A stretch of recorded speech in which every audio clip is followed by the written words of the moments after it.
지적해 주십시오. 마지막 한 분. 아니 어디가 좋아요? 왜 빠졌다고 저는 생각하세요? 뉴미디어를 한 분 더 하시면 어떨까? 그러세요, 뉴미디어를 그러면. 한 분 더 하시면 어떨까? 네. 네. 시민언론 민들레. 네. 아 민들레도 여기 출입하세요? 예. 내가 그 주요 독자인데. 김성진 감사합니다. 기자님. 안녕하십니까. 시민언론 민들레 김성진 기자라고 합니다.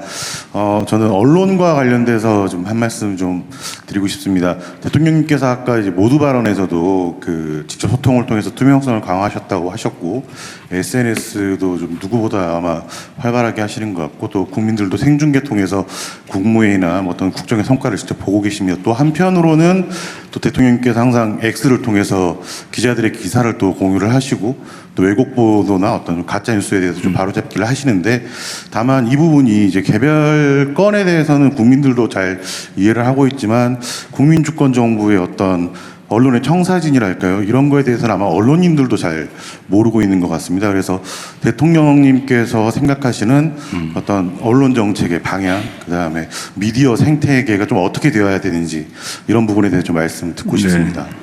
이거 말 잘못하면 큰일 날 수가 있는데. 좋은 질문이시고요. 제가 또 한번 말씀드리고 싶었던 거기도 해요.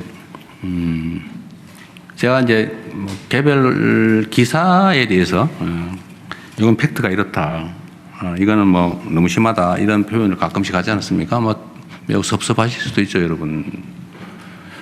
근데 여기 청와대 출입하는 분들이 쓴 기사는 아닌 것 같아요, 주로. 주로 바깥에 저 사회 문제나 뭐 이런 쪽에 쓴 기사들 같아요. 네, 저는 그렇습니다. 이게 언론은 보호돼야 되는 게 맞죠. 왜냐하면 이 민주주의 사회의 주권자들의 판단의 근거가 되는 게 정보고, 그 정보를 정확하게 전달하는 게 언론의 역할인데, 1차 역할인데, 물론 의견도 내죠. 그런데 그게 만약에 왜곡 조작되거나 가짜일 경우에는 주권자들의 주권 판단을 왜곡하잖아요. 그건 정말로 위험한 거죠. 나쁜 걸 넘어서 위험합니다. 주권자들의 판단을 왜곡 조작하고 일정한 방향으로 끌어가기 위해서 의도된 조작 가짜 정보를 생산해서 주입하는 행위는 저는 헌정질서 파괴 행위라고 봐요. 언론을 보호하는 이유는 정부 영역에서 국민의 비용으로 국민에게 모든 정보를 다 전달할 수 없기 때문에 이제 민간 영역이 자유롭게 객관적인 정보를 투명하게 공정하게 전달하고, 또 그에 기반해서 자신들의 의견을 어느 쪽이든 낼 수 있겠죠. 근데 의견은 저는 뭐라고 내도 상관없다고 생각해요. 그건 의견이니까. 근데 팩트를 조작하는 것은 그건 헌정질서 파괴 행위다, 중범죄 행위다라고 생각합니다. 그게 의도가 있는 것이라면, 오보는 어쩔 수 없죠. 아니, 있는데 잘못 알아서 그런 거 어떡하겠어요. 그러나 고의적인 경우라면 정말 심각하다. 그리고 대한민국의 민주주의를 위협하는 요소가 여러 가지 있지만, 저는 일상적으로 민주주의를 위협하는 것이 바로 가짜 뉴스라고 생각해요. 가짜 뉴스. 가짜 뉴스를 오해에 기반한 것이면, 오인에 기반한 것이면 수정하면 되잖아요. 근데 오인에 기반해서 잘못 보도해놓고도 수정을 절대 안 하려고 하는 건 정말 그건 무책임한 거죠. 그건 권력을 남용하는 겁니다. 그래서 언론은 매우 중요하다. 민주공화국을 떠받치는 핵심 장치 중에 하나다. 그래서 보호되고 보장되어야 된다. 그러나 그만큼 특별히 보호하고 보장하기 때문에 그에 상응하는 책임을 져야 한다. 개인이 트위터에다가 거짓말하는 거와는 차원이 다르다. 그건 공신력이라고 하는 게 부여되기 때문에 그렇죠. 공신력을 가지고 국가 공동체로부터 특별한 보호와 보장을 받으면서 국가 시스템을 망가뜨리는 가짜 뉴스를 고의로 퍼뜨린다. 질서 파괴 행위라서 책임을 져야 되는데, 지금 제가 보기에는 대한민국에서 그 책임을 잘 안 지는 것 같아요. 사실 거의 대부분의 언론이나 언론인들은 정론 직피를 하려고 노력하지 않습니까?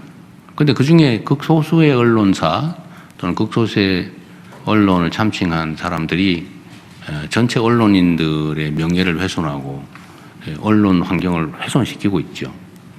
저는 그걸 구분해 줘야 된다고 생각해요. 피해자들이 할 수도 있지만 국가의 경영을 책임지는 저 같은 입장에서도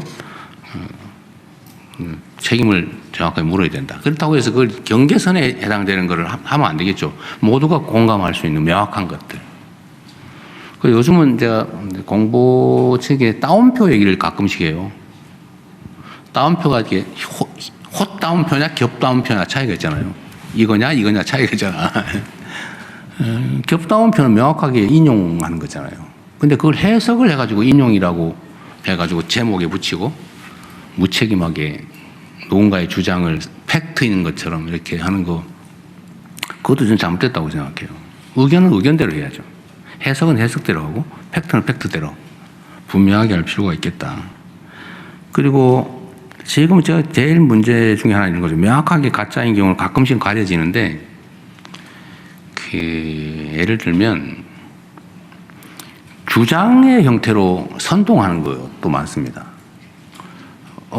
땡땡 기자가 누구하고 어디서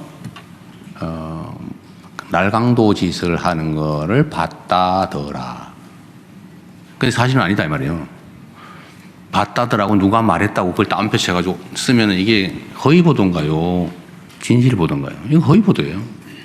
누군가 말했다는 건 사실일 수 있지만 대법원 판례에 의하면 누군가 말했다는 게 주요 팩트가 아니고 그 안에 들어있는 내용이 중요 팩트예요. 누가 말했다고 따옴표 쳐서 보도한다고 책임을 면해지는 게 아니다. 근데 우리는 너무 심하게 그걸 해요. 심지어는 그렇게 말을 한번 해달라고 부탁해가지고 따잖아요. 주장을 사실처럼. 근데 이런 문제들을 우리가 좀 고쳐야 되겠다. 이것도 아주 나쁜 비정상 중에 하나예요. 민주주의의 기본적 질서를 위협하는 매우 큰 문제다. 제가 그런 점 때문에 내가 뭐 누구 기자가 미워서가 아니고요. 이러면 안 되거든요. 우리 다음 세대들한테 물려줄 대한민국 세계에 자랑할 만한 모범적 민주공화국이 이렇게 하면 훼손이 됩니다. 위험해요. 그래서 좀 그러니까 이해를 좀 부탁드립니다.